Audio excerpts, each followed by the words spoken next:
This audio is brought to you by Muslim Central.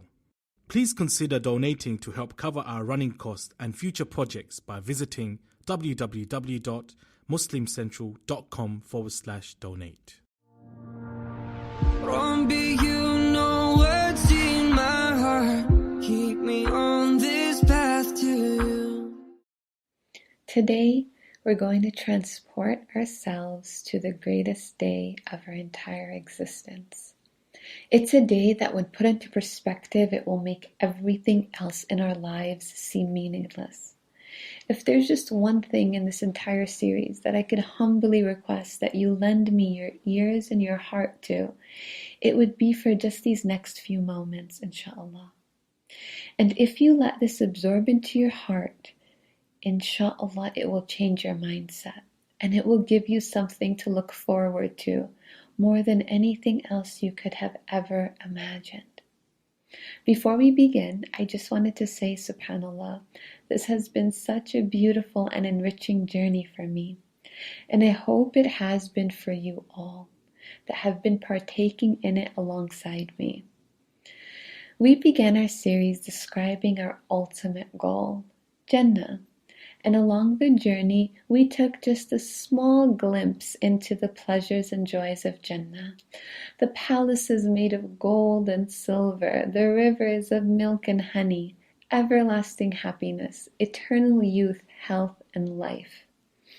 Now, all of that is one thing, but there's something far greater, which will make you forget about all the splendors and all the pleasures of Jannah. You might be thinking, how is that even possible? How could something be even greater than the splendors of Jannah? How can something be greater than the palaces of gold, the rivers of milk and honey, the soil of musk and fragrances, an abode of eternal bliss? How could anything surpass it? Because then comes the day. Yawm al-Mazid, the day of increase. As you're enjoying Jannah, a caller will call and say, "O people of Jannah, your Lord invites you, so rush to the meeting with your Lord." And they will say, "We hear and we obey." They will rise and they will hasten to respond to the call of their Lord. And there will be mounts prepared for everyone, which are like the Rolls Royces of Jannah.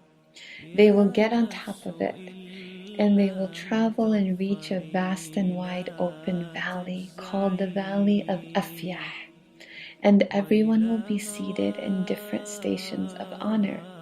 Some will be on stations of light, may Allah make us from them. Others will be on platforms of pearls, some on gold, others on silver, and the lowest on that day will be sitting on cushions of musk. So as they're all seated, a caller will call out and say, "O people of Jannah, you have a meeting with your Lord. He wishes to reward you. There is a promise of Allah left with you, a promise He wishes to honor." And so the people will ask, what could it be? Didn't He make our faces glow bright? Didn't He make us traverse over Jahannam and enter into Jannah? Didn't He make our good deeds supersede our bad deeds? What's left? And when they're waiting, a light will illuminate through paradise unlike anything they've ever seen before.